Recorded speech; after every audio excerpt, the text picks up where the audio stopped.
ಒಂದು ಸೋರೆಕಾಯಿ ತೊಗೊಂಡಿದ್ದೀನಿ. ಫಸ್ಟ್ ತೊಳೆದ್ಬಿಟ್ಟು ಕ್ಲೀನಾಗಿ ಹಚ್ಚಿಟ್ಕೊಂಡಿದ್ದೀನಿ.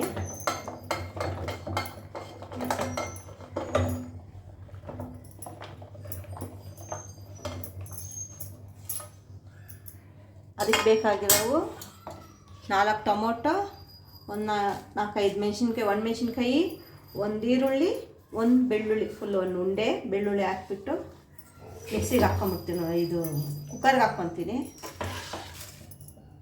ಆಮೇಲೆ ರುಚಿಗೆ ತಕ್ಕಷ್ಟು ಉಪ್ಪು, ಸ್ವಲ್ಪ ಜೀರಿಗೆ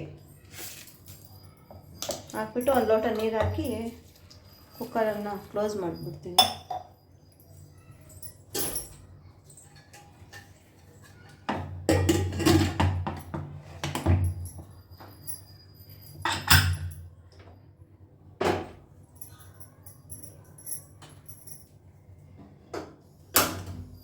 ಇದು ಒಂದು ವಿಸಿಲ್ ಕೂಗಿದ್ರೆ ಸಾಕು, ಬೇಗನೆ ಆಗುತ್ತೆ ಮತ್ತು ಹೆಲ್ದಿಯಾಗೂ ಇರ್ತದೆ.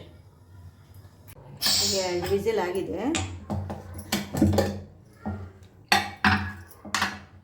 ಈಗ ಸ್ವಲ್ಪ ತಣ್ಣಗೆ ಮಾಡಿಕೊಂಡು ಹಂಗೆ ಮಿಕ್ಸಿಗೆ ಹಾಕ್ಕೊಂಬಿಡೋಣ.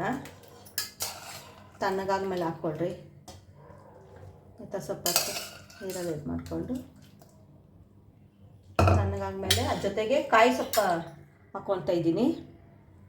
ಮಿಕ್ಸಿ ಇದನ್ನು ತಣ್ಣಗಾದ್ಮೇಲೆ ಮಿಕ್ಸಿಗೆ ಹಾಕ್ಮೇಲೆ ತೋರಿಸ್ತೀನಿ.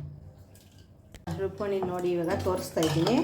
ಈ ಥರ ಫುಲ್ ನುಣ್ಣಗೆ ಏನು ರುಬ್ಕೊಂಬೇಡ್ರಿ, ತರಿಯಾಗೆ ಇರಲಿ, ಚೆನ್ನಾಗಿರ್ತದೆ. ಚಪಾತಿಗೆ, ಮುದ್ದೆಗೆ, ಅನ್ನಕ್ಕೆ ಯಾವುದಕ್ಕಾದ್ರೂ ತುಂಬ ಚೆನ್ನಾಗಿರ್ತದೆ. ಇದು ಈ ಥರ ರುಬ್ಕೊಳ್ಳಿ ಸಾಕು, ಲೈಟಾಗಿ ರುಬ್ಕೊಳ್ಳಿ. ಎರಡು ಇದು ಮಾಡ್ಕೊಂಡು ಒಗ್ಗರಣೆಗೆ ಹಾಕ್ಕೊಳ್ಳೋಣ.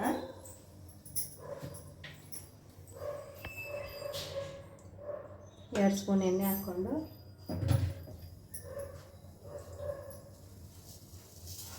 ಒಂದು ಸ್ಪೂನು ಸಾಸಿವೆ ಹಾಕ್ಕೊಳ್ಳೋಣ. ಅದು ಸ್ವಲ್ಪ ಚಿಟಪಟ ಅನ್ನಲಿ, ಚೆನ್ನಾಗಿರ್ತದೆ. ಅದಕ್ಕೆ ಚಿಕ್ಕದೊಂದು ಈರುಳ್ಳಿ ಕಟ್ ಮಾಡ್ಕೊಂಡಿದ್ದೀನಿ, ಸ್ವಲ್ಪ ಕರಿಬೇವಿನ ಸೊಪ್ಪು.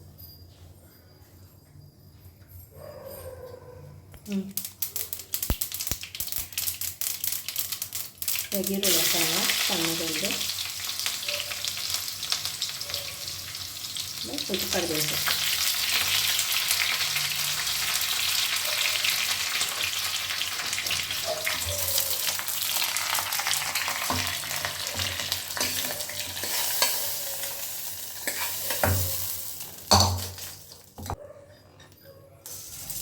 ಈಗ ಒಗ್ಗರಣೆಗೆ ಹಾಕ್ಕೊಂಡಿದ್ರೆ ಇದಕ್ಕೆ ಮಿಕ್ಸ್ ಮಾಡಿಕೊಂಡು ಒಂದು 5 ನಿಮಿಷ ಕುದಿಸ್ಕೊಳ್ಳಿ ಸಾಕು, ತುಂಬ ಚೆನ್ನಾಗಿರ್ತದೆ. ಇದು ಒಂದು 5 ನಿಮಿಷ ಕುದಿಸೋಣ.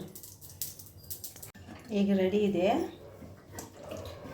ಅದು ಲಾಸ್ಟಿಗೆ ಸ್ವಲ್ಪ ಕೊತ್ತಂಬರಿ ಸೊಪ್ಪು ಹಾಕ್ಕೊಳ್ಳೋಣ.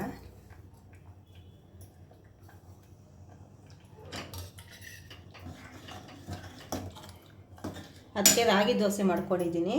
ತುಂಬ ಚೆನ್ನಾಗಿರ್ತಾರೆ ರಾಗಿ ದೋಸೆ, ಚಪಾತಿ ಎಲ್ಲದಕ್ಕೂ ತುಂಬ ಚೆನ್ನಾಗಿರ್ತದೆ. ಬೇಕಾದರೆ ಅನ್ನ ಜೊತೆಗೂ ತಿನ್ಬೋದು. ಈ ಥರ ಒಂದ್ಸತಿ ನಿಮ್ಮ ಮನೆಗೆ ಒಂದ್ಸತಿ ಟ್ರೈ ಮಾಡಿ, ಹೇಗಿದೆ ಕಮೆಂಟ್ ಮಾಡಿ. ನಿಮ್ಮ ಫ್ರೆಂಡು ಫ್ಯಾಮ್ಲಿಗೆ ಸ್ವಲ್ಪ ಶೇರ್ ಮಾಡಿ.